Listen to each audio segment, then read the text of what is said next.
Hello, everybody. Hi. Welcome to stream. Hello. Hi. Congrats on Ecliver first. Are you Ecliver first? Rip Jada. Hi Jada. I click. Did I miss anyone else? I don't think I missed anyone else. Hopefully I did not. Love you, but damn you. Yeah, exactly. But today we're gonna play a little game called Witches and Warlocks. A little visual novel I found. I think I saw this game earlier before. When was this? I think I saw this game like literally like last year. Yeah. Cat Equal Dips. I don't remember any of the characters' names. It did say like in the description of the game like all the characters' names. So I'm pretty sure the main like love interest, we don't get the love interest with the one at the top here. But we do get the love interest with these three, which is vampire, cat, werewolf boy, I don't remember which one, and ghost. We get these three. This one you need to pay for him, apparently. Cat, werewolf, I don't know. Probably werewolf, honestly. Well, that would make sense, because this is vampire, werewolf, ghost. I don't know. I assume you're like Frankenstein, zombie, whatever. But yeah. Called Dibs on Ghosts. Fade, Nightshade. What? Damn. She, her. Oh, wait. I get to pick a name. Okay, name. Deto, of course. She.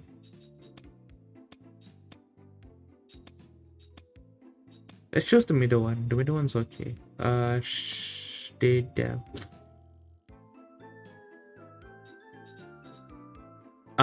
Why did you hear your name? Just saying, hey people, you guys should say exclamation mark Jada, you know the saying? Let me try. Let me try. Let me try.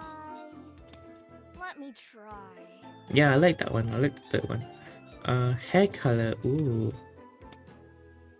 Which hair color? Ooh, the white hair though. Ooh, white hair. Silver hair. Silver hair is actually nice.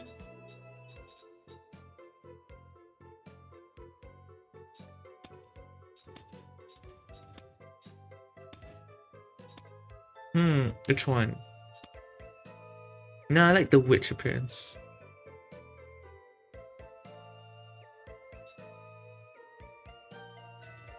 Okay.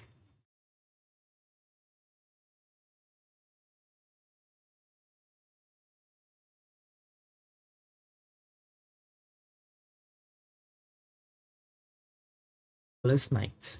Once again, love is triumphant. All thanks to the weeks of dedicated hard work of yours truly, the incomparable, the one and only Deto Nightshade. Da-di-da. It's love, love, love, da-di-da. Tonight, two souls who had been searching their entire afterlives for each other have found one another at last. Tonight, two hearts that used to be lonely are beating as one. All thanks to me, The best matchmaker in Dwemer. Dead on Nightshade, the one, the only, best matchmaker in Dwemer High. Da-di-da. The only one. The only matchmaker in Dwemer High. A blue-skinned apparition steps out of the wall right in front of me. Eek! I jump back, lose my balance, and nearly fall over. What's the matter? What's the matter? You look like you've seen a ghost. I have. Oh yeah. Oh yeah, I wouldn't have guessed. The apparition hovering a few inches above the pavement is Zero, my poltergeist classmate and childhood friend. I snicker at his obvious jab.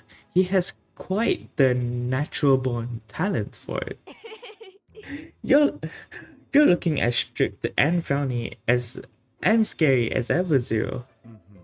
Where have you been? I was waiting all night. Smile for me. Why don't you just smile more often? You look sweeter than candy corn when you smile. Looks like Zero won't be showing me that sweet smile of his tonight. Anyway, I have actually been busy on a very important errand. Yeah, right. Yeah, you were just out matchmaking again. Of course. Of course, I was out matchmaking. Don't you know? When evil comes knocking, whether due to external forces or a certain summoning incident in lab that we are not gonna bring up for yet the 100th time, Zero, I must quell the beast by finding its one true love. After all, I am the one and only Death of Nightshade. Da da da! Best matchmaker in Dreamaware High. Again, da da dummy. You're the only matchmaker in Dreamaware High. Naturally, I'm so superb at matchmaking, no one dares to compete against wonderful me. Zero brings his hand together slowly and horribly in 1, 2, 3 sarcastic claps. So, May one inquire if the one and only Death Nightshade found any time between helping the undead find love and romancing evil spirits to study for their exams? Exams? yeah. Yes, exams. Of course. Oh, exams. Of course I have, silly. Yes. They are promptly bookmarked in my calendar. Well, I just haven't had the time to really buckle down with a good witch's brew and spellbook. I will. But I will. Ha ha ha. You're very sarcastic.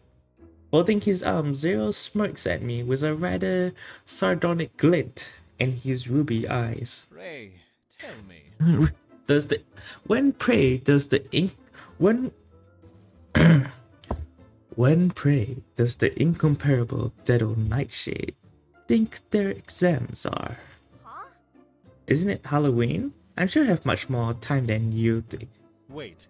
Deado, when do you think is Halloween? Well, Halloween is the most important day in a witch's calendar. However, these days I'm so busy with matchmaking a certain evil spirit. Every day seems just like any other. The voice change? What do you mean the voice change? Huh? I cannot say for certain the last time I looked at my day planner, but it couldn't have been that long ago. maybe. Halloween is in 2 months, maybe 3, or maybe 4. Halloween Huh. is next week. Oh boy. What? I don't know which is more terrifying, the way Zero is glowering or what he just shouted. No way. Next week? Yes. Next week. Really? Halloween? I cannot believe. Yes, Dedo. I cannot believe you forgot about your exams, much less Halloween. But Zero, a lot has happened since the start of the semester, and you know my memory has a tendency to be fickle. Don't you know? On the first week, I almost got tangled up in a mistaken identity crisis with a corpse bride.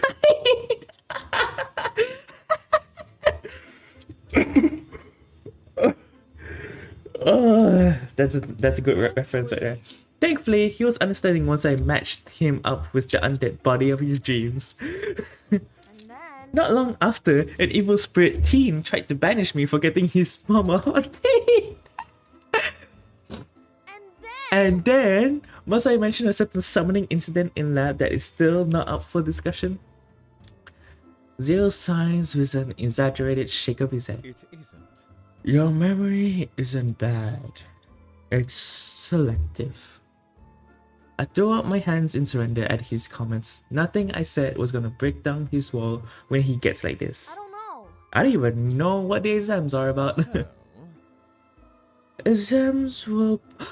Soul! Oh my god, wait, Soul. Give me a sec. You guys should go follow Soul, because just saying, Soul is a very amazing streamer that you guys should go follow. Yes, yes. Alright? If you guys don't follow Soul, why you here? Soul amazing. Yes, go follow, you know, just saying. You guys should go follow, yeah?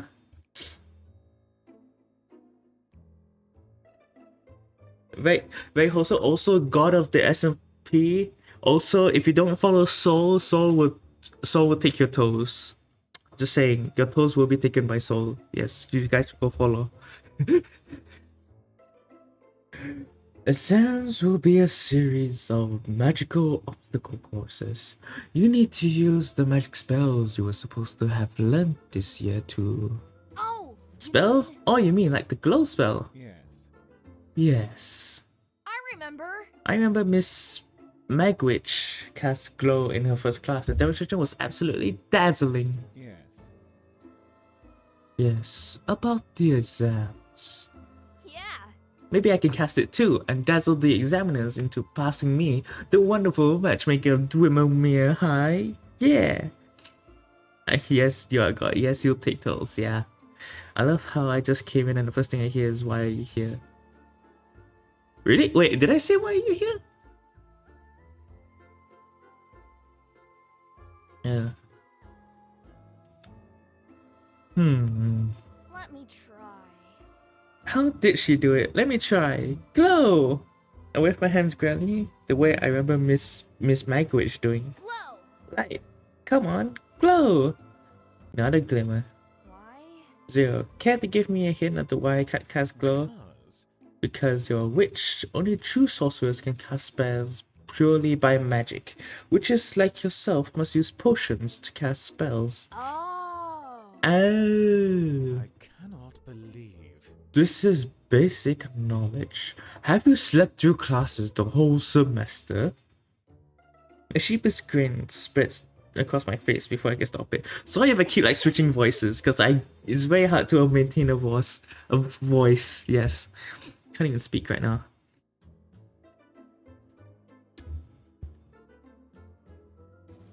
Mate, thank you for boop.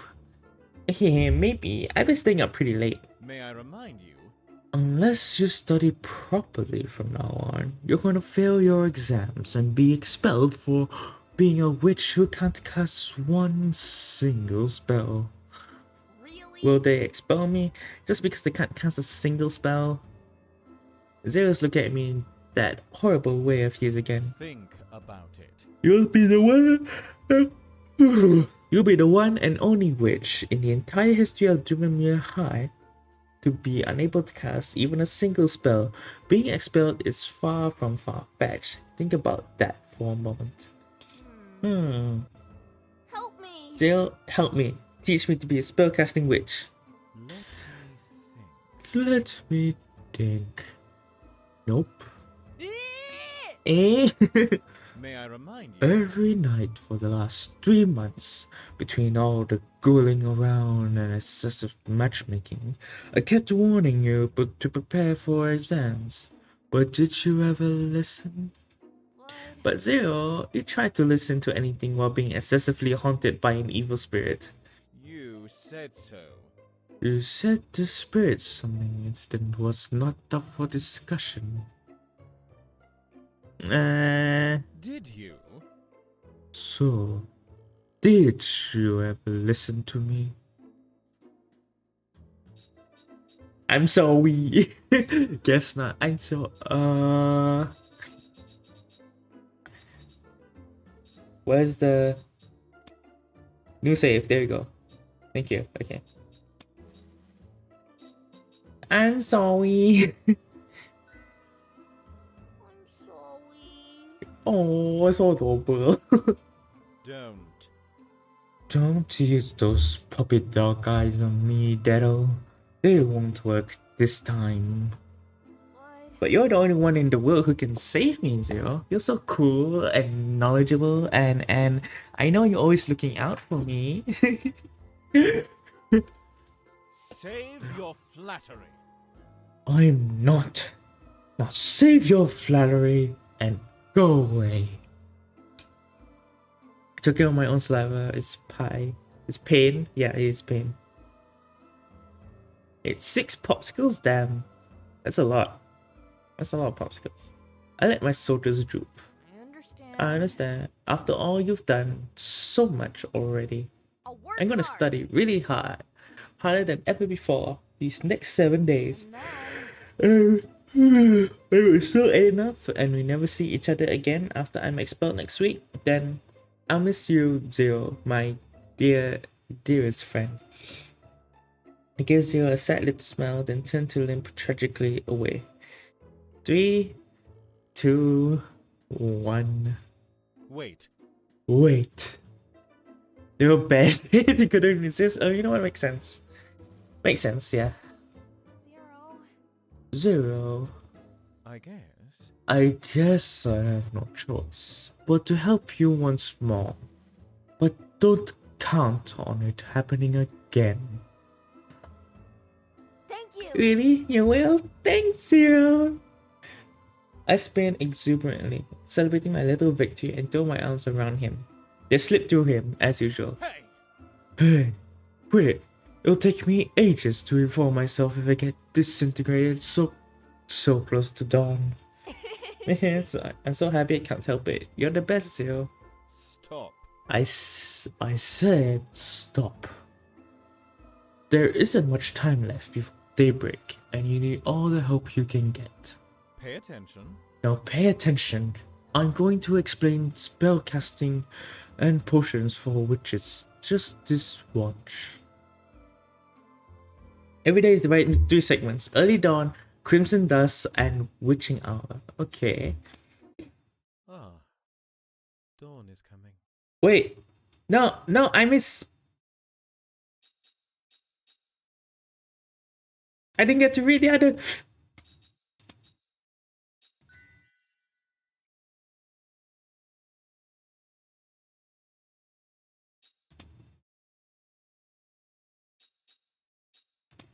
Blog, please. Nope, I didn't get to read the other. There was very adorable. Ah, dawn is coming. What's the matter? What's the matter, Detto? You look so ephemeral and fragile now, as if the slightest wind could whisk you away. Because That's because the sun is nearly up. that's how it is. That's how it is for poltergeists like me, doomed for life to me walk the night. Thank you. I know I just overrided my save. I messed up. I wanted to load back into the save, but it's fine. It's fine. Thank you for helping me tonight, and well, for everything. Work hard and do your best. Work hard and do your best. I, for one, would prefer it if you didn't get yourself expelled, if that makes a difference. If it isn't for how transparent he has become, I could almost swear his cheeks were a tinge brighter than before. Silently smiling his elusive sweet smile, Zero fades away with the onset of the day. I will, Zero, I promise. I'll work hard, pass the Halloween exam, and make you proud of me. I will, I swear it. The windows of my house are brightly lit, and when I try the door, it swings inward with ease. Which means... Damien, I'm home! Welcome home. Welcome home, Dado. I don't know what kind of voice to give Damien. I think is Damien the non-binary character? Probably, yeah. I hear my housemate, Damien, shuffling down the staircase, welcoming me with a shy smile. Help me. Damien, help me! Huh? Oh? Tonight didn't go well? The worst. Tonight was just dreadful. I can try, but I don't know if I... You You see, see, matchmaking is my forte, and you never needed any help before, so... Oh. Not matchmaking. Of course I don't need any help with matchmaking. I'm the best best maker, Riviera High. and I intend to keep it that way. Smelt it is fine, I'll freeze it again too, yeah. Then, Well. studying! I gave myself a fright thinking about the possibility that I might be expelled from school. Don't you know? Don't you know that exams are on Halloween, which happens to be next week? of course. Of course I do, everyone does. Hang on. Wait. Dedo, don't tell me you just found out. I look at them teary-eyed. Phew. Oh dear. Yep, okay, so this is the non-binary character. This isn't the most opportune moment to ask, as Damien might be busy with their own studies too. But I gave Zero a promise, and I intend to do everything I can to keep it. And studying together is more fun anyway. Damien! Damien, the most dependable and studious friend I have. You're my only hope. My housemate looks both embarrassed yet happy at the same time, and that's how I knew I had them exactly where I wanted them. Really? I am? You see, If I cram these books all by myself, I'll probably end up setting them on fire, then catch fire myself, then die miserably. please? You've got to help me. You got to help save me from my ultimate demise. Please. Damien hesitates, but only for a second, before nodding, just as I knew they would. I'll try. I'll try and do whatever I can to help you there. Yeah, I can guess something. Well, I'm gonna be expelled. Yo, I. Thank you so much. Without a moment's notice, I fling my arms around them in a big, cheerful hug. Be Careful! I still not finished assembling the parts. I jump away at once, careful not to bump off a limb or two. Yeah, so you're like a zombie Frankenstein cat. You're already doing maintenance again? Yes. Yes, my previous arms were falling off and one of the knees started creaking, so I had to buy new parts from the human shop.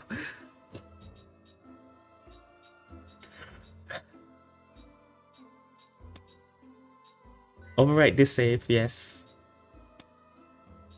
Did you get a good price? That's where you get a good price. Are there any good bargains lately? You can't let Mr. West rip you off. You're his #1 customer after all. They give me a small humid smile. Yes. Yeah, the human shop has an influx of parts that they're selling for cheap. Because a big pile of human corpses was recently uncovered. Or so Mr. West says. That Mr. West sure is a bit shady, isn't he? Maybe. Maybe. But the human parts he sells are fresh and cheap. Just like his potions. Right. Potions! I snap my fingers with both hands as the next step in my master plan for passing my exams falls into place in my head. That reminds me. I should go to the human shop to buy potions. I'm all out and I can't cast any spells without them. All right. That's a good idea, Dado, but are you sure you can afford to?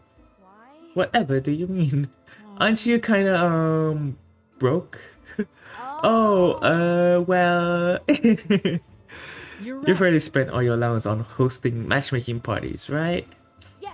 Yep, the evil spirit only wanted the most fancy stuffs and wouldn't give me a rest unless I comply. How? Wait, how do you know that? Well. Because yesterday you had to borrow money from me for lunch and a little extra for a light snack. Oops, I forgot. Oh, this is bad, really bad. Even if I do learn enough spells to pass the Halloween exams, it won't do me a lick of good if I don't have the potions I need to cast them. So there's no way I have enough time to concoct all the potions I need while cramming spells simultaneously. There has to be another... That'll... Listen, I have an idea. Yeah. Tell me, Maybe. if you need to earn money to buy potions, maybe you can try asking Mr. West at the human shop for a part-time job? How?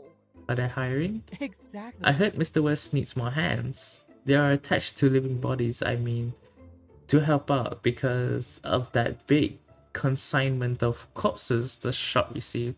And with everyone busy studying, I think that you'll have a good shot at getting a job there. If you want to, that is. Perfect. That the gaslighting builds look good. Yes. That makes sense, honestly. Perfect. I'll head there at once. Wait. After you wake up tomorrow. Their sudden shift in tone took me by surprise, to say the least, and I put on a good, pouty face. But No. go to bed, Dano. You look exhausted. God damn it! Even in game, they're telling me to go sleep. No, I cannot escape. Go to bed, Dano. You look exhausted and you need to rest. But I'm serious. You see. If you want to go to bed now, I'm not gonna help you. Wow. Wow, such a surprisingly assertive threat coming from you. I do what I need to. All right. Alright. I know you mean the best for me. Yes. Heading to bed now, my liege. I cannot escape you guys. I take an exaggerated bow, and Damien laughs softly but doesn't leave the spot until I have gone all the way up the stairs and into my bedroom. Wah! Maybe Damien is right. I'm way too sleepy now to be applying for part-time jobs if I actually want to end up getting hired. And my bed looks so soft and warm and inviting. And my eyelids suddenly feel like a ton of bricks. Tomorrow, I'll work really, really hard. Tomorrow. Darkness takes me. Darkness takes me gently into its sweet embrace. 8 hours of uninterrupted beauty sleep is the most magical spell in the world. I went to bed last night feeling like a lobotomized zombie with a head stuffed full of decomposing brain matter.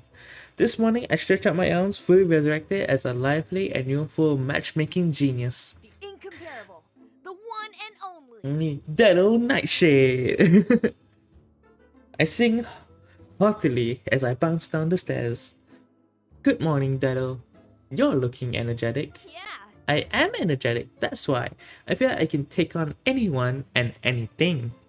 Excellent. Even Mr. West and the human shop. Huh? Aren't you applying for a job at the human shop today? Since you're broke and need money to buy potions. Which you need to cast spells. Which you need to pass the exams on Halloween. Oh, no wonder I'm in a good mood. I forgot all about exams and potions and casting spells and being broke. Now I remember, I count each little terrible to-do list item on my fingers and my cheery good mood evaporates like a fine mist in the morning sun. See you later. I'm late, I have to hurry. See you later, Damien. Yes. Good luck, Dedo. I hear Damien call softly behind me as I dash out of the house. All right. Good luck? Yep, I'm gonna need it. Ding ding ding! The cracked antique bell chimes eerily as I push open the creaky old door of the human shop. The shop is as empty and silent as an open grave, which means it isn't open yet. Probably. Looks like I made it just in time. Hello? Hello?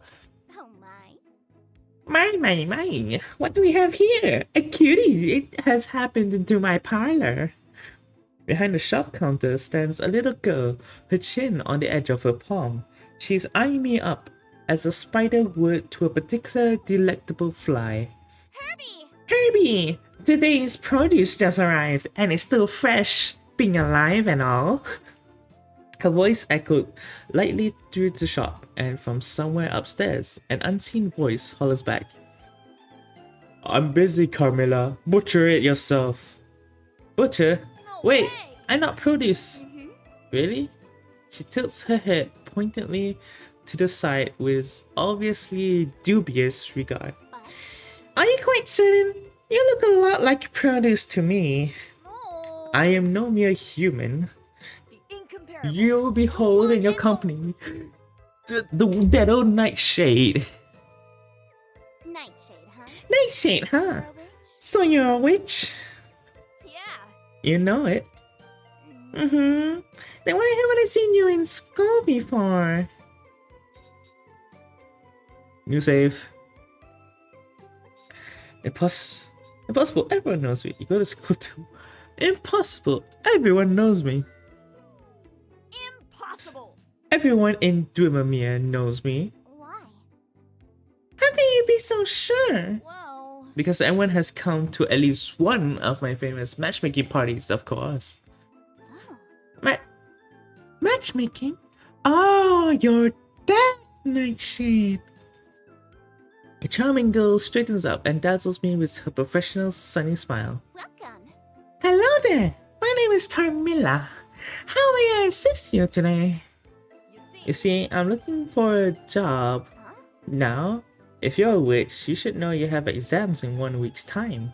For the last time. For the last time, I am a witch. Whoa. And I know I have exams in a week, but I'm kinda really broke.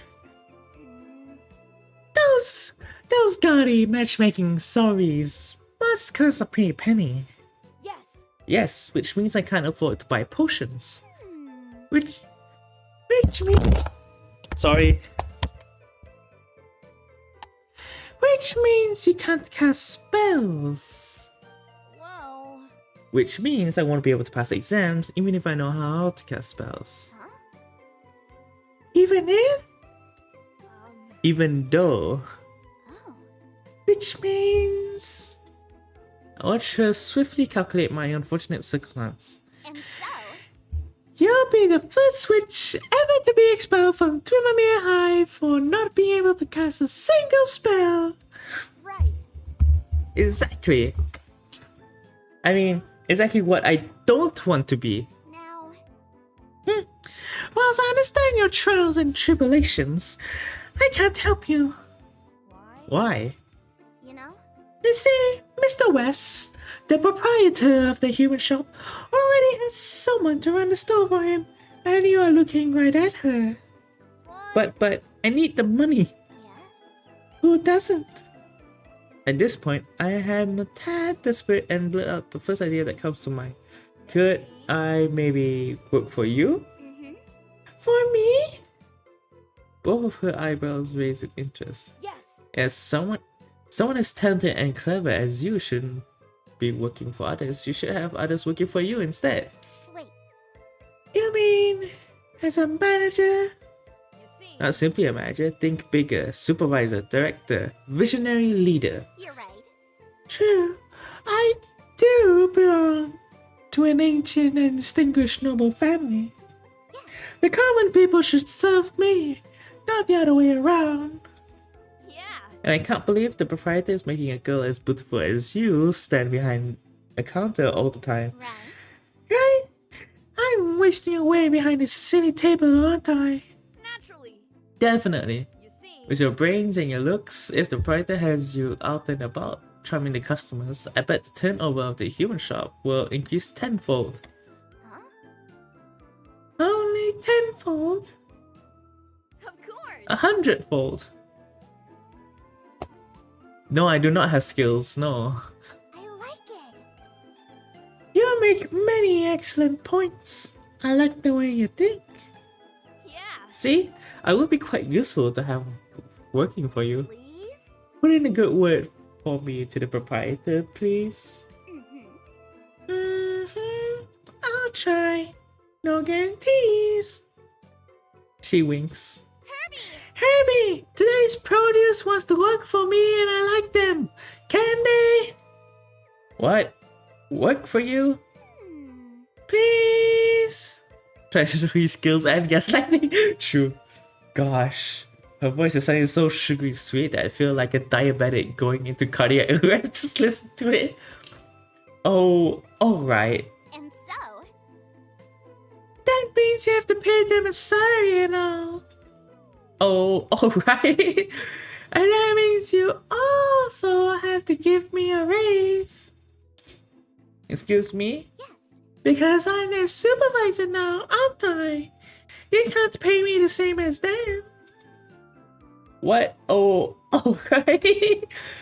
Carmilla turns back to me, her hair bouncing lightly against her shoulders. She claps her hands together dramatically. Congratulations. Congratulations on your new job! Amazing. Amazing! Was it magic? Of course. Of course it is! Vampiric magic, to put it simply, my very own brand! I think it flattens all. I don't know how Eklai would, actually. A dubious little notion strikes me. How? How did she become so impossibly good at it?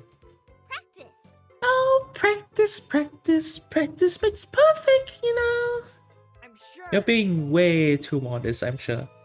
She presses her lips against the back of her index fingers. Maybe. Maybe I am. There's a lot of talent involved too, naturally. Can you teach Can you me? even teach it to a witch like me? Of course. Of course I can, if I want to. Why do you want to learn it anyway? Whoa. I was thinking it might be useful for asking the proprietor for a raise. Yes. I mean, just for the sake of my Halloween exams. Carmilla. I'll be ever so grateful, Carmilla. Please. After all, you're the only vampire in this world who is intelligent enough to teach me magic in just a week. Please. She considers me thoughtfully, tapping the tip of her chin before pausing to give me her final verdict. Oh, alright. It could be you may have some talent for it too. We shall see. Once every day, your character will work part-time and earn money. While working part-time, some events may occur that can be solved by using the right magic spell. Solving these events will earn you an extra amount of money. By choosing part-time job from the activity menu, you can work an extra shift.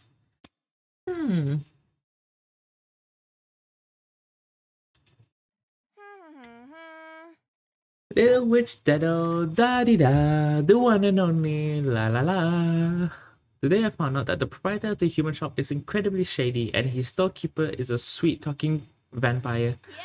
I also got a job so I can buy potions. And a new friend is teaching me riveting vampiric magic. Yay! I pump my fist into the air, cheering at the sight of my imminent victory. The Halloween exams are gonna be a piece of pumpkin pie. Suspicious noises are coming from the dingy back alley behind the human shop. What's going on? Cautiously, I peek into the decrepit alley. A mountain of reanimated corpses in body bags crawling its way to the human shop. From the upper floor of the shop comes the sound of metal and glass crashing onto the floor. What did you say? Not again. Don't you worry. Don't worry, Herbie. It's only the delivery for today's produce. She giggles while giving me a twinkling glance. Then Carmilla turns her attention to the hideous monstrosity that just made its way to the door. Now. Leave it out on the doorstep, as per usual, Lawrence. Alright. Okay. The mountain of body bags halts and plonks onto the ground. Ooh! The person who was holding them straightens up and dusts off his hands. It's a cat boy! Okay, it was a cat boy. Oh, what? Wow. How cute! A real life cat boy. I've never seen one up close before, despite being a witch. All right. So many cats, but no cat boys. Plus, you must be a really strong cat boy to carry so many body bags all the way to the shop. Stop. First of all, I am not a cat. Second of all, I have a name. Hold out your paws and say, yeah, cat boy! I wave my loosely held fist in the air at him, and he puts both hands on his hips and drops his head before letting out a long sigh. Evidently, my frightening appearance has unhinged your wits with stark terror. No way. No way, you don't look frightful at all. Can I give your fluffy ears a pat?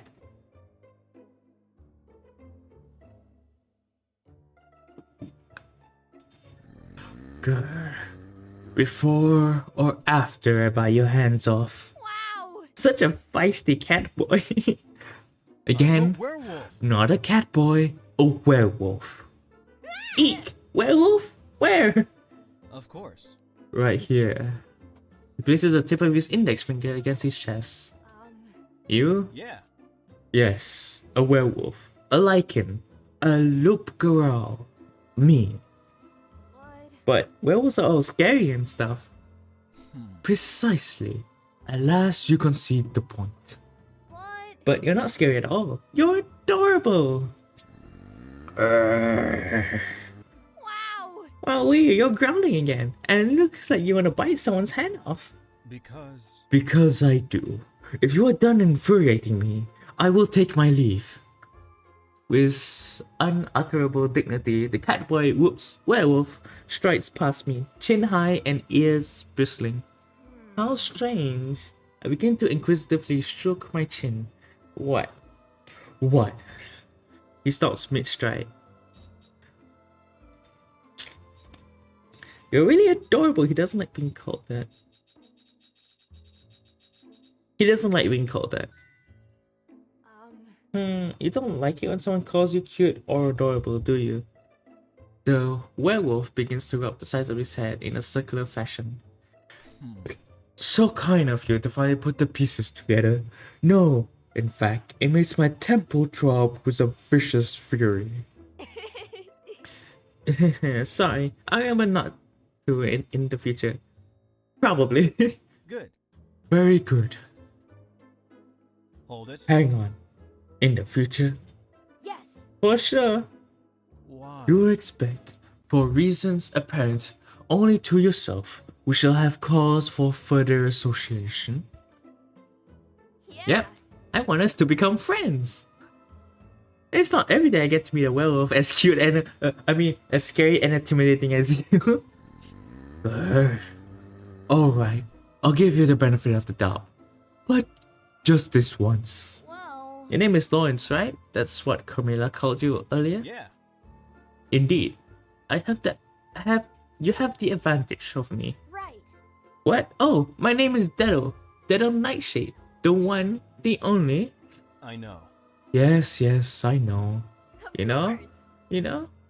Of course, yes, of course you know. I don't want your services, mind you. Already have too many admirers inquiring after me for a chance to scratch my chin or ruffle my ears. All right. Don't worry, I won't try to set you up as anyone. Good. Good. Yes. I'll only try to make you teach me magic spells and potions. Lawrence decided to nod when he flung his head up in surprise. How? Let me get this straight.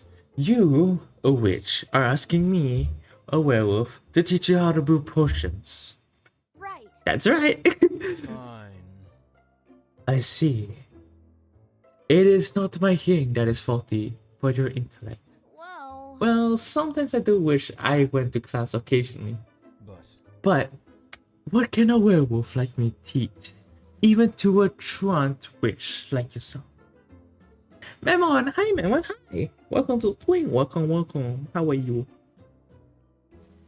You're a werewolf, right? That means you're very strong. Yeah. That is true. And then. And has superhuman senses. And look, scary and intimidating all the time. Correct again. Right. Then teach me spells and potions that will let me be like you. Yes. I bet being strong and scary with superhuman senses can help me pass my Halloween exams. I press my hands together and shake them up at him in a pleading fashion. Desperation seems to be an unfortunate recurring theme for me lately. It is possible I can do so. It may even be possible for you. It may even be possible you might be able to learn a thing or two if I do. Yeah. Hip hip hooray! But that doesn't mean I'm going to. Why? What? Why not? Now. What can you possibly offer to make it worth my while? My undying friendship? No. Don't need. My eternal gratitude? Useless. My premium 24/7 matchmaking service? No. Good grief, no. Well. Then what would you like? Meat. Lots and lots of meat.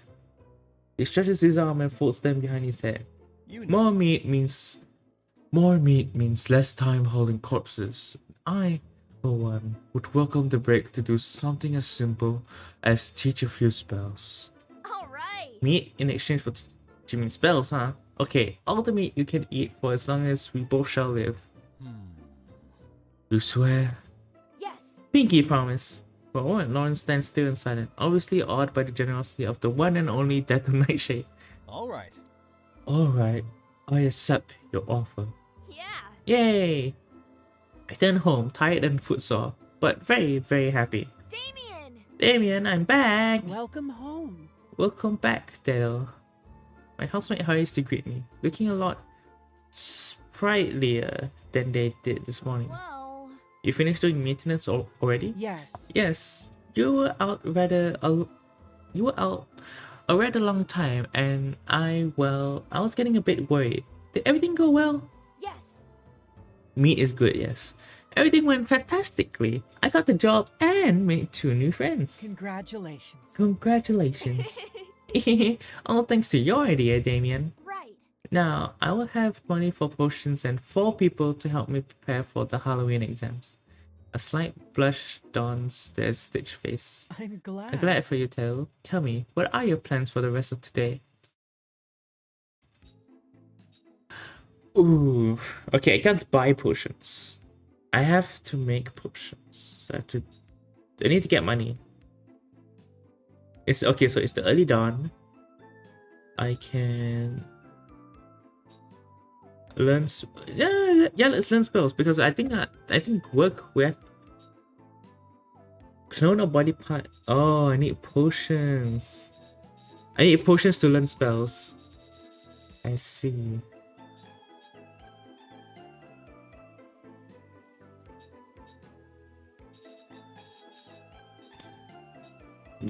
Part-time job then. Today I went to work. Nothing special happened and I earned a good amount of pocket money. Okay, we got money now. Can I make potions?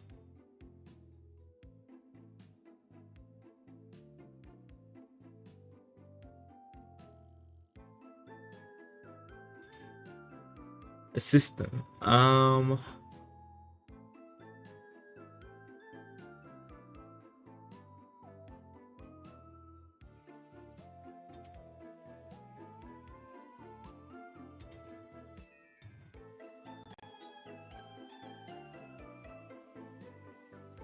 This?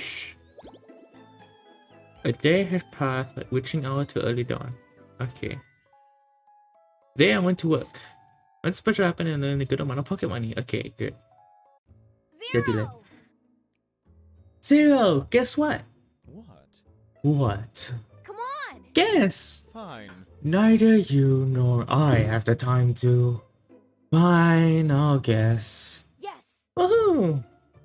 He squints at me he squints at me skeptically. Did you? Did you just set the kitchen on fire again, making scrambled eggs? Huh? What? Well, Well, did you? No! No. I see. I see. Hmm.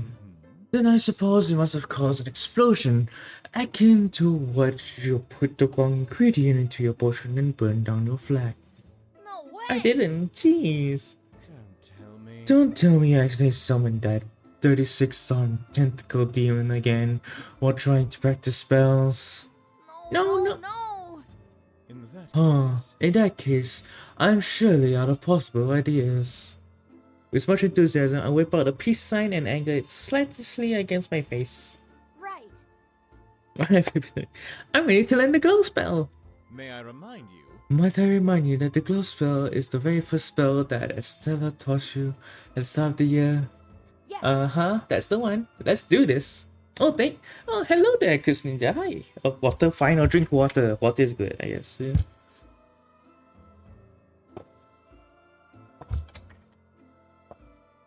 That's the one. Let's do this. Looks like it only took you 9 months to get ready to learn it. Excellent progress, Dedo. At this rate, you passed the Halloween exam with flying colors. You think so too, huh?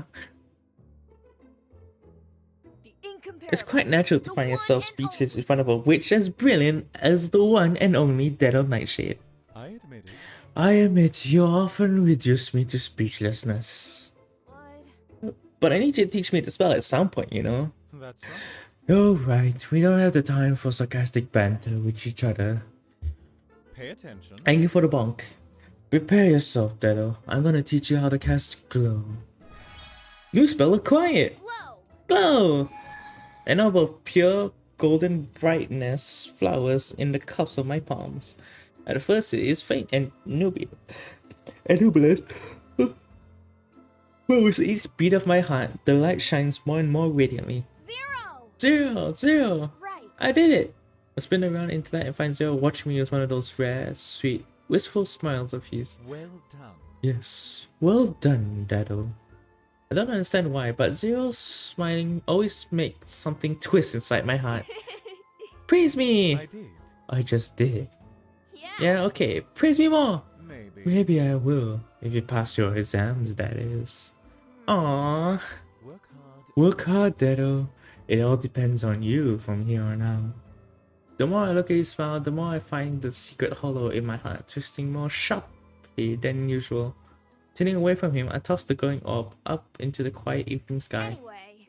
Now it's your turn. Hmm. Hmm? Come on! Come on, my girl must be feeling lonely out there all by itself.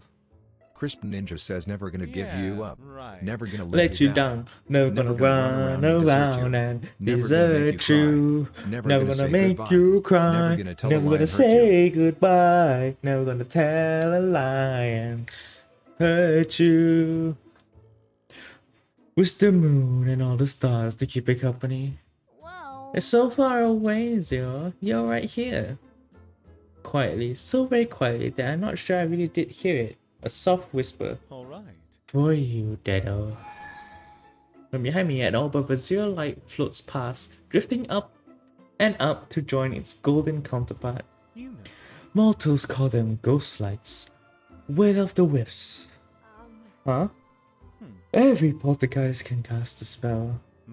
Malevolent ones will cast them before unwary travelers, using its light to lure them from the road, and perish in quaking bogs and silent dark tarns.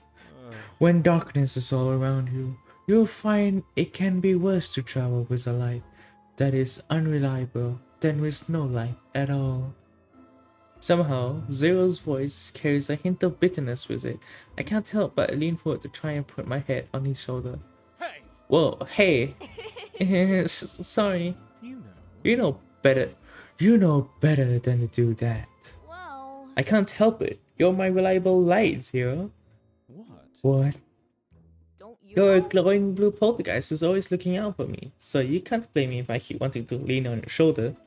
You. Well, you can't. You'll fall right through and disrupt my form in the process. Like just now, huh? I grin at him, and his smile is nowhere to be found. Although his cheeks seem to be tinged with a faint blush. So. You've learned how to cast glow. Our lesson is over. I'm heading off before you do something stupid again. Zero. Zero! He dematerializes in front of my eyes. Zero. If your does that to me, my heart might go doki doki. If your character does that to you, feeling a little crestfallen, I set off in the direction of my house. Just before I'm about to leave the field, I pause and look back one last time. The two glowing orbs, gold and blue, are still adrift in the evening sky. The corners of my mouth curl upward. I continue on my way. I steps lighter than before. Okay.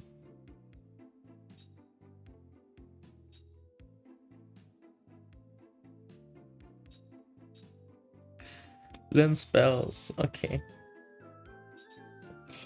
So you need the red potions, you blue potions. Move objects without touching them like a haunting. Screech, they can break glass or deafen anything in range. Levitate and glide through the air. Fly sounds like a really good thing to learn.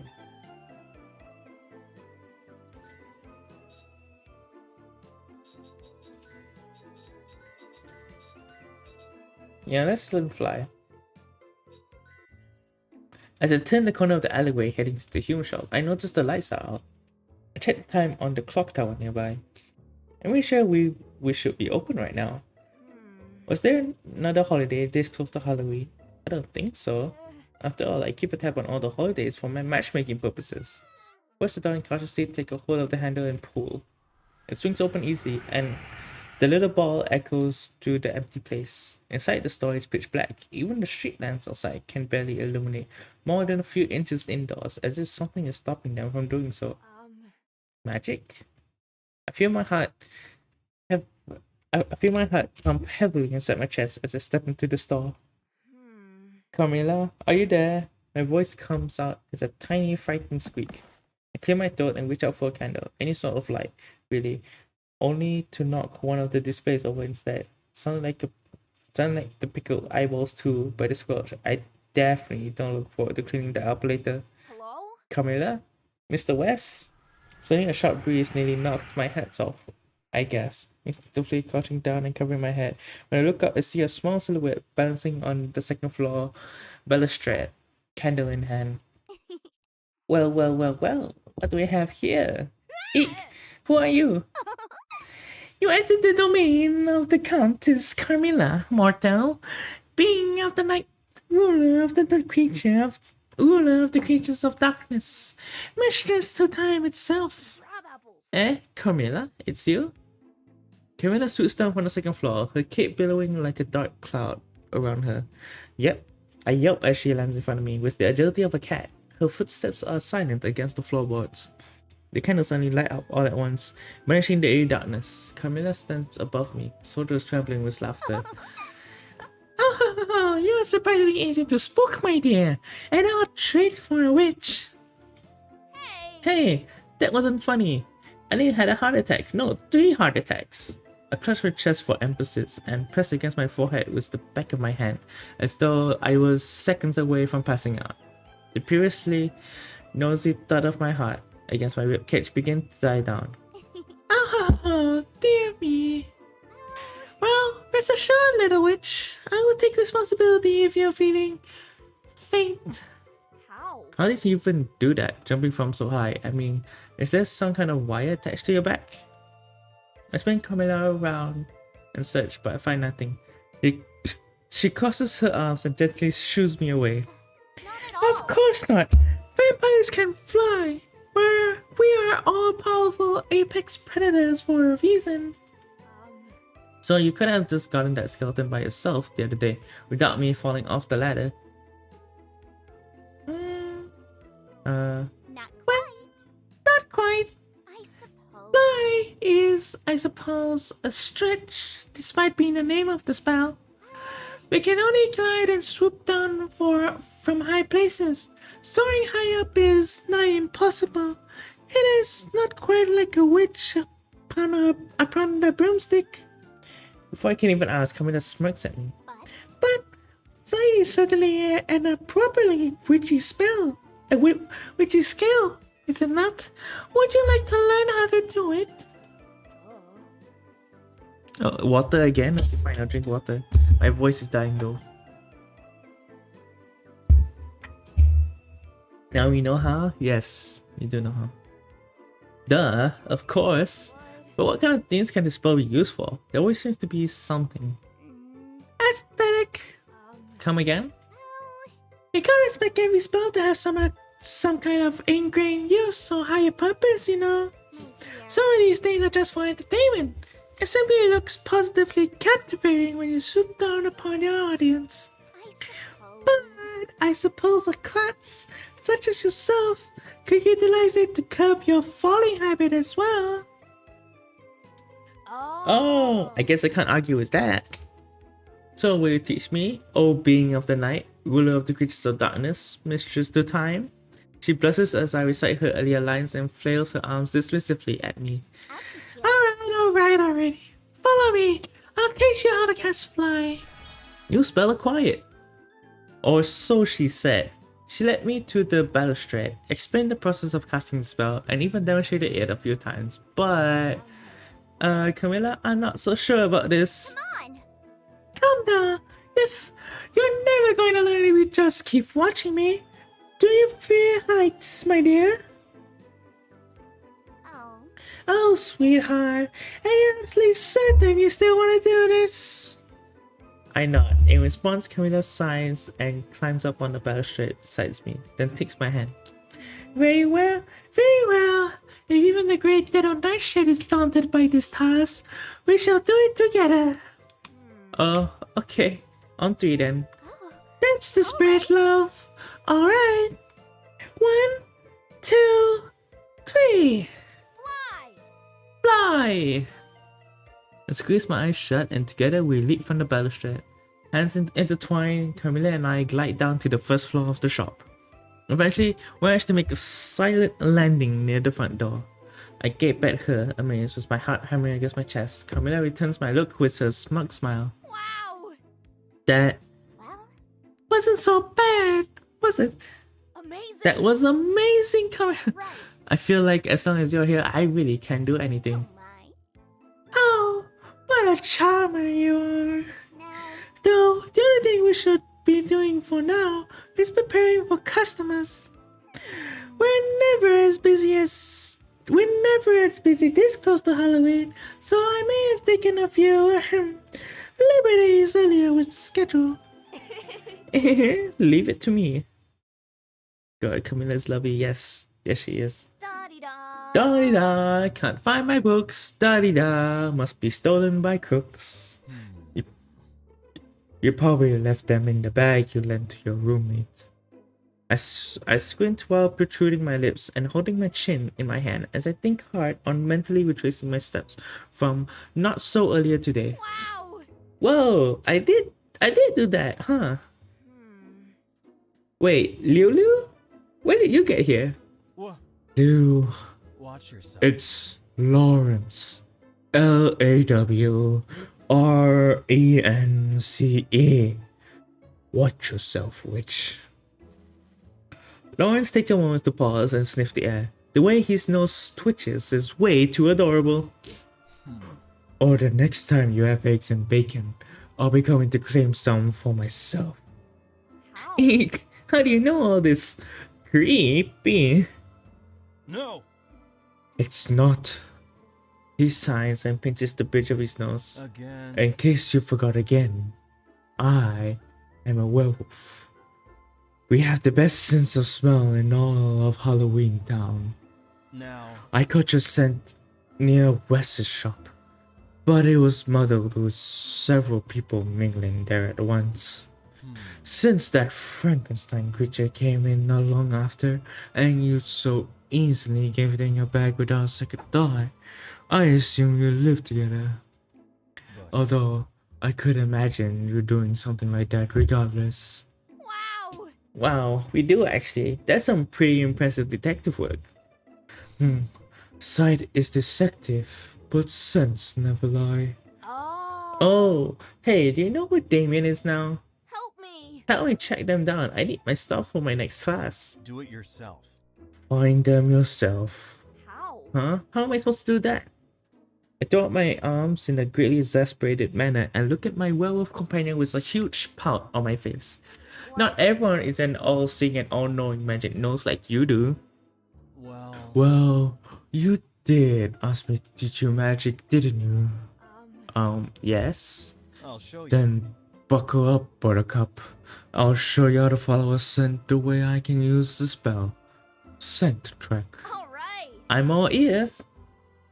Giddily, I cup one hand behind each ear. Lawrence lets out a disgruntled huff. Pay attention. Pay attention, Dado, as I teach you how to cast scent track. New spell, quiet. Lawrence demonstrates how I can smell the way wolves do. I thought it'll be complicated to improve my... I thought it'll be complicated to improve my senses like that, but it was actually pretty simple. He called us Buttercup. No, he called me Buttercup, Lila. Excuse me. I'm the one that's being targeted right now. Excuse me, not you guys. Alright? Lawrence demonstrates how I can smell the way wolves do. I thought it'll be complicated to improve my senses like that, but it was actually pretty simple. With the right spell, I guess anything is possible. The rules are a part of this. Sure. Whatever you guys want to say. With the right spell, I guess anything is possible. Scent track. After casting, I take a deep breath in through my nose, as if there were a delicious brew cooking on a stovetop. Whoa, it's like a whole new world opened up before my very nose. Maybe. So long as you get a good whiff of it first, you can track just about anything. Maybe even feel too.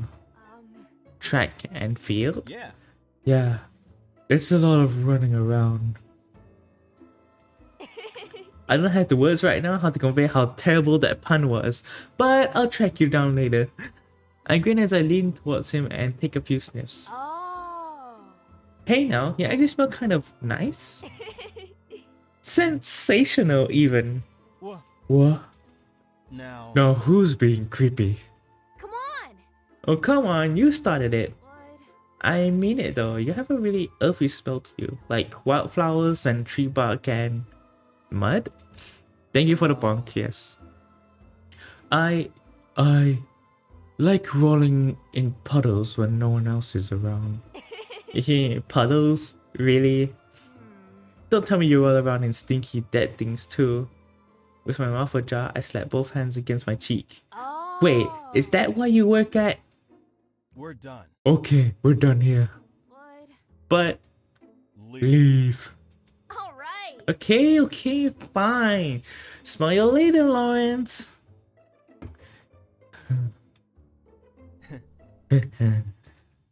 Aww. Okay. Can I buy potions? Hello there. May I assist you today?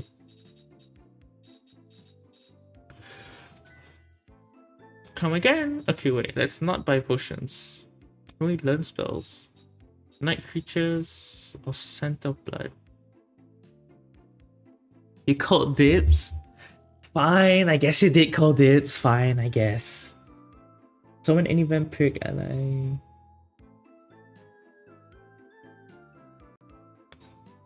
Night creatures seem good. I feel like night creatures is what we want to do. Yeah. I'm telling you, the zombie's heart is the author's magnum opus. A finer story has never been made in the history of forever. And I'm telling you, that it's a load of rubbish. Did we even read the same book? Hey, excuse me, folks. Could you perhaps help me?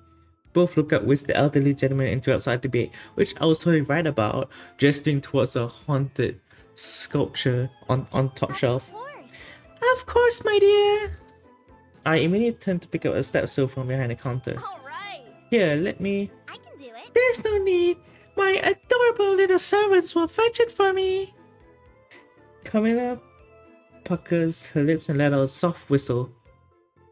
Instantaneously, a small group of chittering bats swoop from the top of the rafters and gather around her, gleefully spinning. She gestures toward the sculpture, and the cluster falls upon it in a swarm. They pick up the heavy stone between their little claws and carry it down into Camilla's waiting hands. Here you go. Here you go! Thank you, young lady. As he receives the product, he gives us both a small nod before continuing to browse the store's selection. Wow. Whoa, Camilla, that was amazing! I stare in awe at Camilla's little posse of bats while they flap around her. One even lands on her soldier and nuzzles against her cheek. In response, she affectionately pats the top of its head. She's like a spooky Cinderella. Right. Adorable darlings, no? I love hearing them mill about. Can you talk to them? Yes. Indeed I can. It's an inherent skill we vampires have, being able to communicate with creatures of the night. You know? It's essentially anything that creeps, crawls, or flaps is a close ally. She presses her index fingers to her lips and winks. Wow. Wow, but I didn't see your eyes close this time. Are you not controlling them? Not Why, at all. that all? Not at all. I would never control a friend. At any rate. These are simple creatures that, if treated with kindness, will aid us in our daily lives, as well as dangerous situations. But you called them your servants. No. For oomp, my dear. Now. This particular family of bats has been bonded to me for generations. They may as well be of my own blood.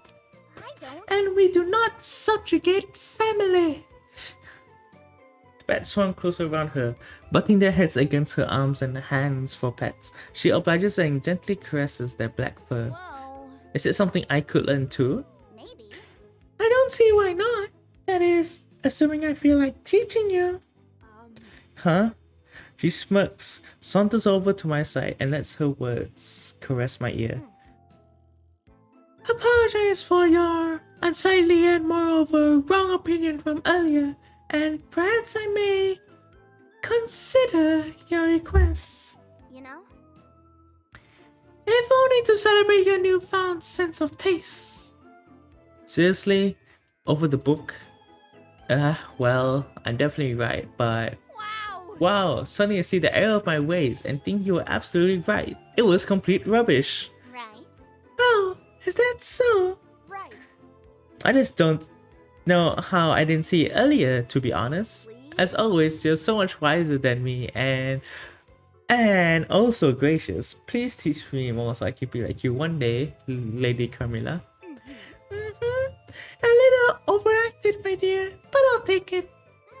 No, don't remember not to demand services from just anyone. We have a delicate balance in our relationship that we have to uphold, you see. Now, If some outsiders started bossing my bats around, I would be obligated to defend them. Huh? I would never. I stared at her wide-eyed and hopeful. Perhaps. Well, I mean, you've been such a great teacher, Camilla. Double serious. Okay, water. Fine, I'll drink water, wait. Okay. right. If I didn't have you showing me magic, I don't think I'll ever be able to learn it. You're brilliant in every way imaginable.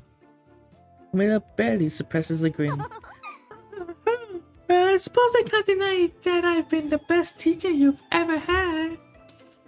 I'll teach you. Alright, little witch. I'll teach you how to cast night creatures. New spell acquired. Her ego fed, Carmilla spends the next few hours teaching me how to create potions that can summon and communicate with creatures of the night. We start small with a few spiders, then slowly move on to practicing with her bats. It takes up the entire rest of the day at the shop. Still, I barely notice that time has passed until a customer rushes in at the last minute, because of course they would. Not like they have any upcoming exams that are sure to spell their impending doom. Excuse me, could you help me reach that skull up on the top shelf? Of course.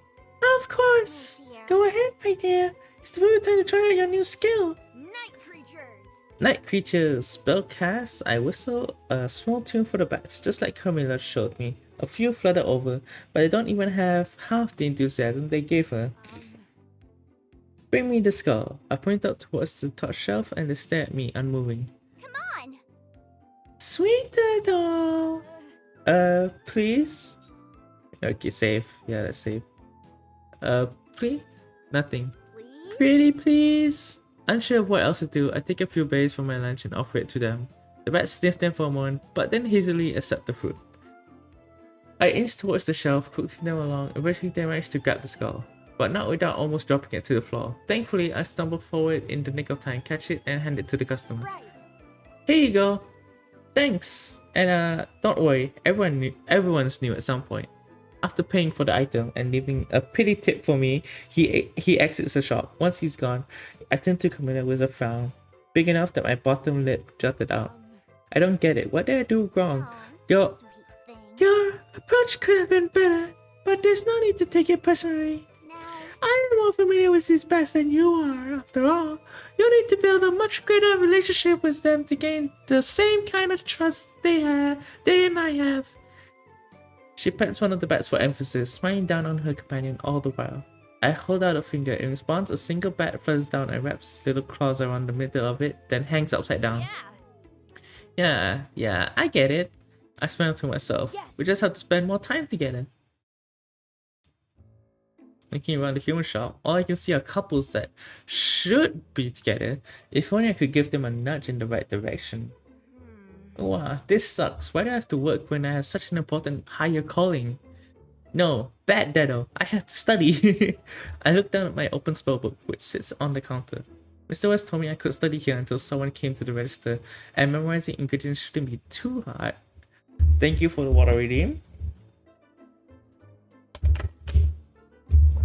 It's fine. Honestly, it's fine. Right? Whoa. Let's see. Pumpkin root mixed with cherry eye? What's that? Oh wait, it says wall eye. Who decided that learning potions meant reading anyway? All you do is dump a bunch of junk in the pot, so you should be able to wing it. Yeah. What's the point of studying? They're both the same, aren't they? How am I supposed to pick? I lift my head and watch Camilla flit between the shelves. When she spies the customer, there's a smile curling up on her face and a glint of something in her eyes. She beelines towards him, then gently places her hand on his back. Dear.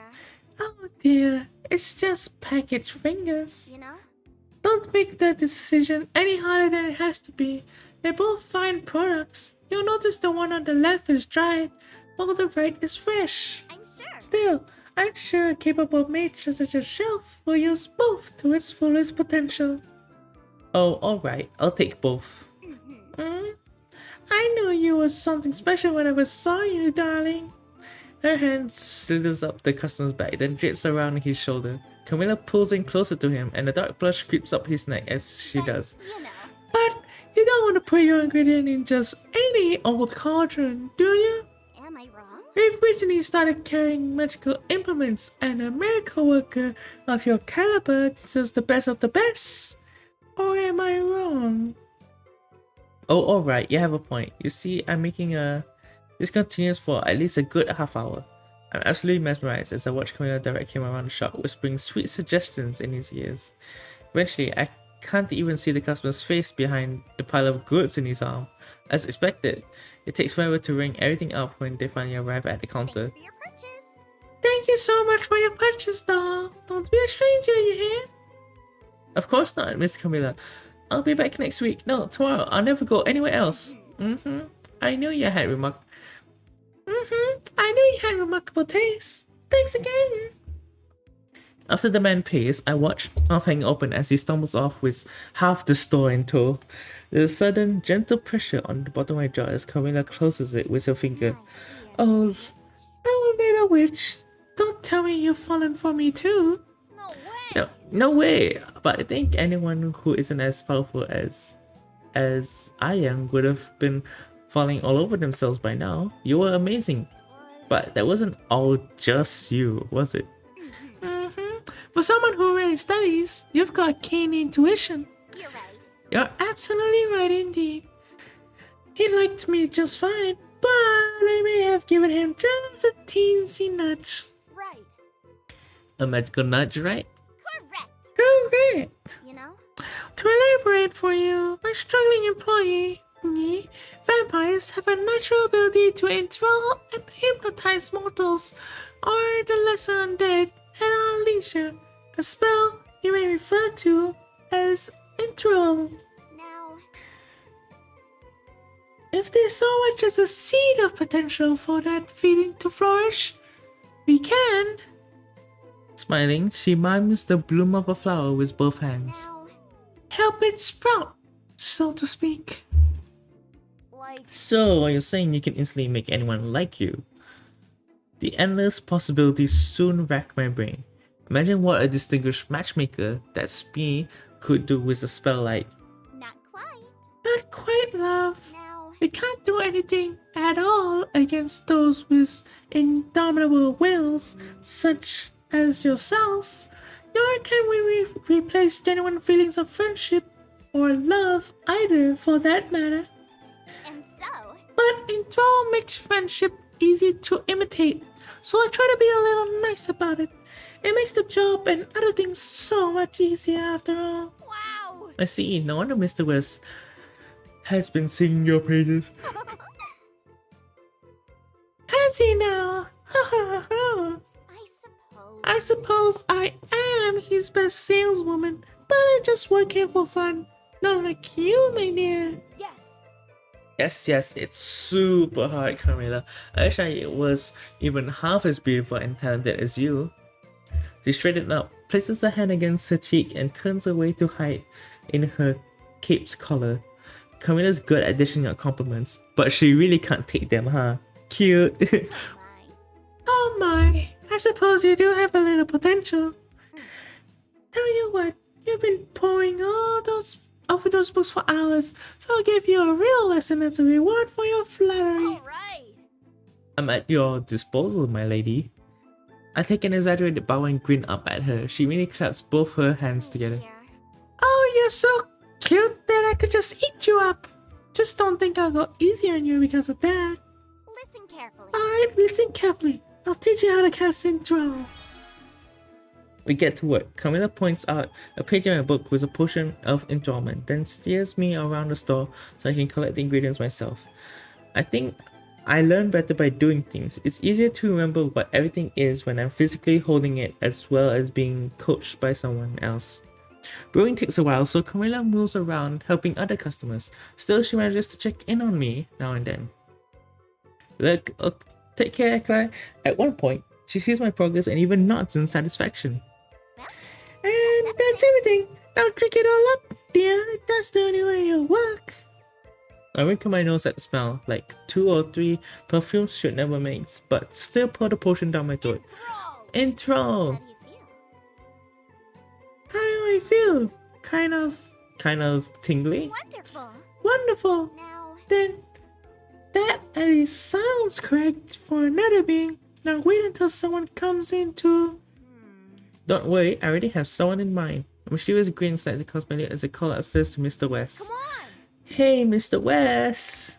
My voice echoes to the shop, but still nothing like the one that booms back to... What? Yes. I need a raise? Huh? No way, newbie. You just started here. Get back to work. I blink in confusion, then exasperated, I turn back to Camilla. What? Why didn't it work? Oh, my poor sweet student. Practice. It's your very first time enthralling. It takes significant practice to make it work on someone like grumpy old Mr. West. You would need to be almost as excellent as Moy. Aww. Don't you worry. But don't worry your pretty little head one bit, my dear. When gives me a few short pats on the top of my head. No? The lovely Carmilla will teach you all sorts of things and you'll be rolling in dough in no time at all. How does that sound? Wow. Great, you really are the best, Camilla. Oh my. Oh my, oh my. I think I'm going to enjoy watching your progress, Nano. My dear little. Let's continue your work. Let's continue to work hard. Can't have you failing those exams, no? Okay, so I can buy potions.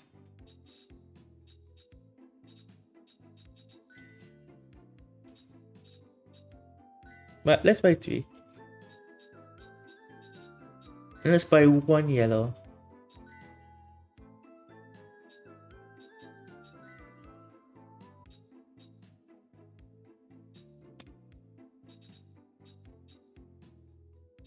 So we got red potions, now we can learn with Damien. Engineered Perfection.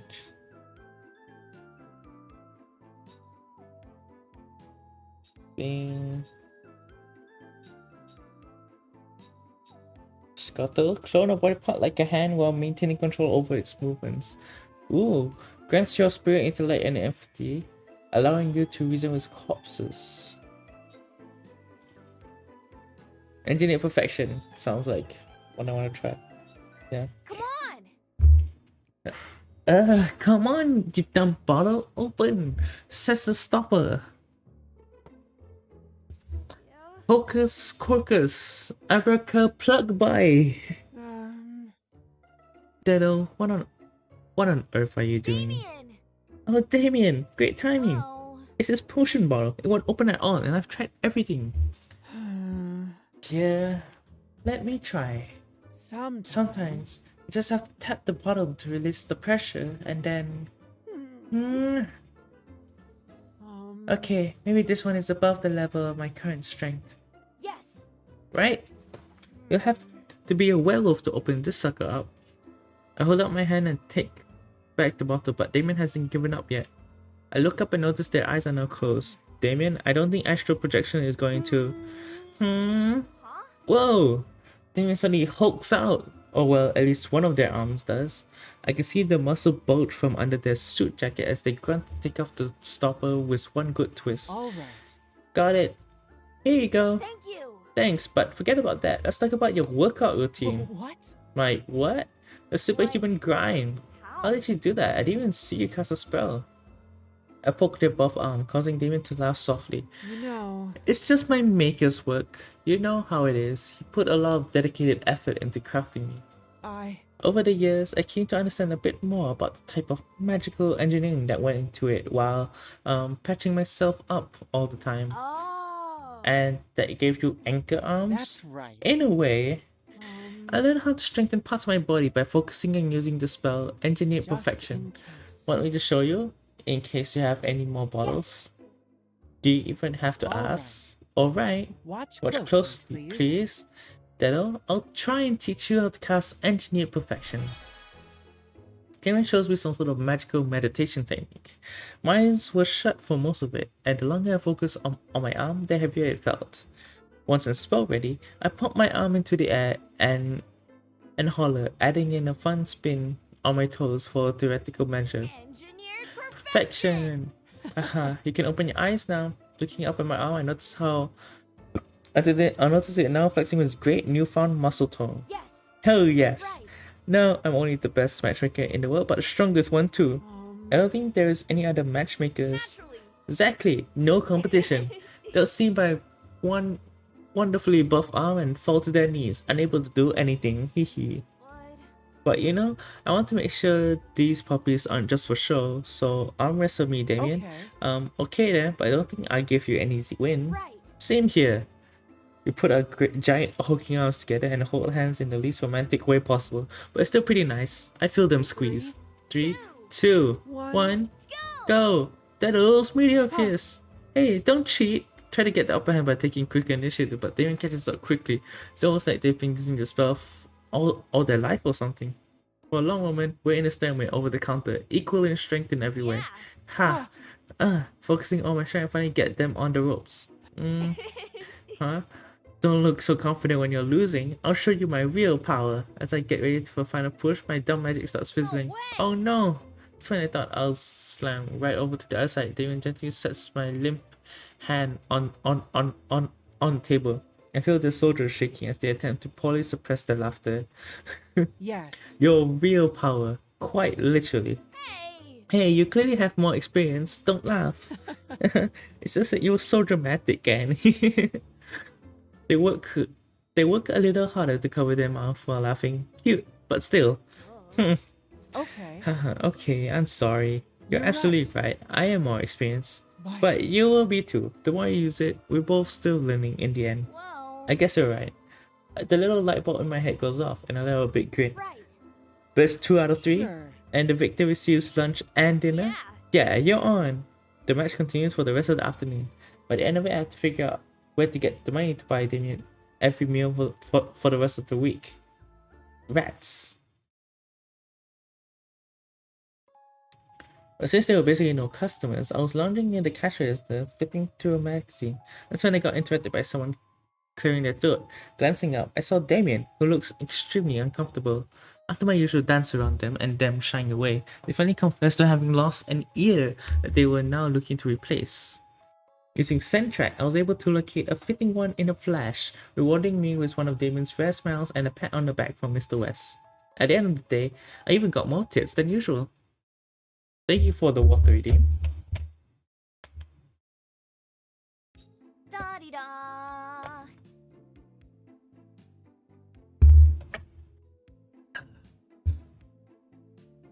Nightshade, Nightshade is the best.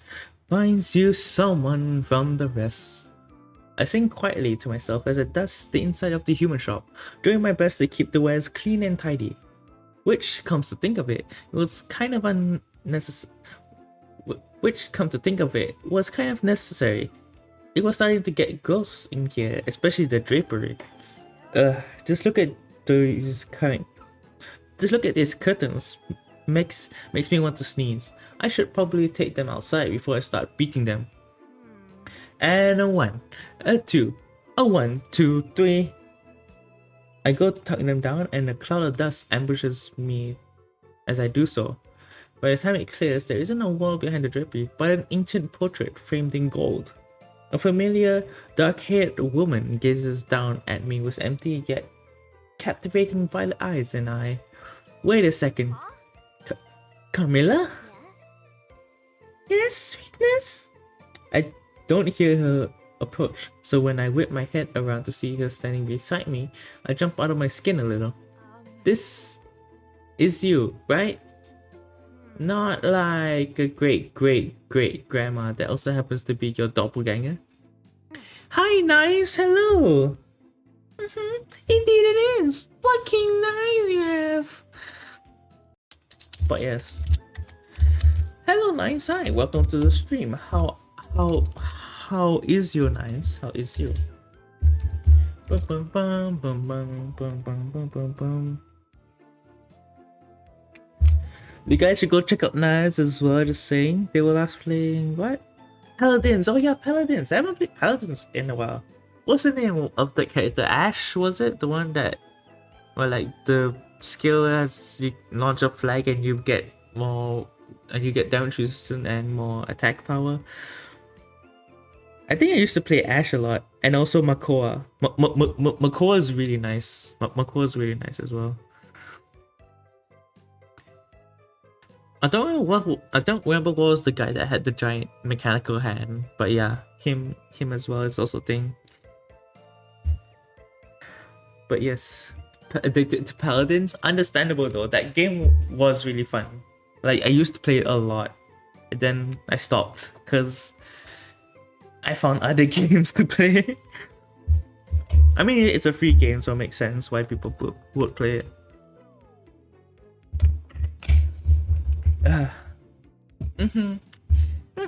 Indeed.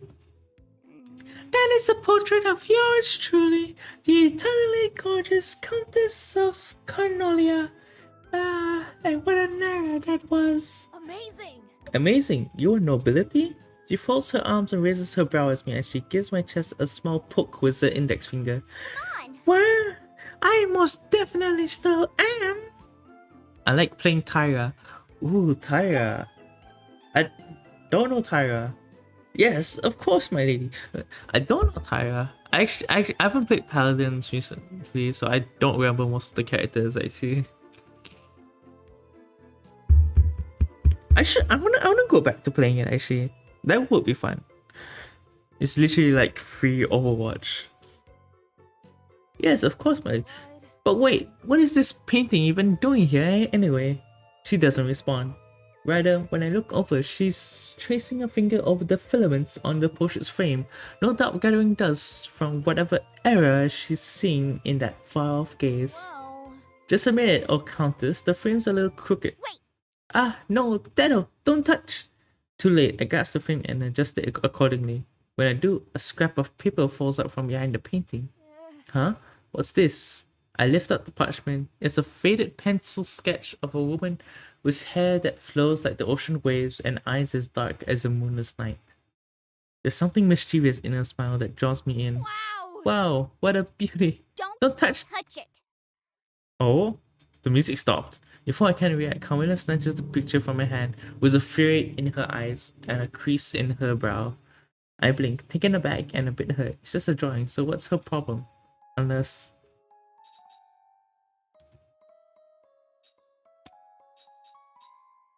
Did you sleep badly? Let's ask about what happened. Did you know her? A friend of yours? Camilla sighs, take a lingering look at the photo, and gently runs a finger across the girl's paper cheek. I suppose. In a manner of speaking, yes. My great. Do it and play with me? Honestly, sure. I'll be down, actually. She was my greatest hunt. I have never since pursued a human of her caliber. Whoa. I'm willing to bet that's an impossibly good story behind this. Yes. Oh, there most certainly is. There's a glint in her eye as she takes one last look at the portrait. Slowly, she rolls it back out with extreme tenderness. I guess it's no surprise that the picture is still in good condition when she handles it like that. 6 centuries ago. 6 centuries ago, this little delicacy came forthwith to my manor. She was. She was hoping to hunt me as revenge for an incident that occurred in her village, unbeknownst that she herself would become my quarry. For months. For months we played a game of cat and mouse, pushing each other to the limit, but never quite gaining the upper hand. Until one day. Eventually, I cornered her in an alleyway. I leaned forward as if sitting on the edge of my seat. Oh. And then what? You drink her blood? Mm-hmm. Nearly to the last drop. Carmina smiles, and yet there's something forced about her cheer when she speaks. I see her run her fingertips along the edge of the paper. Until some no-good busybodies arrive to save her. I barely escaped with my life that night. How? Gosh, how do you do it? Naturally. I outsmarted them. Naturally.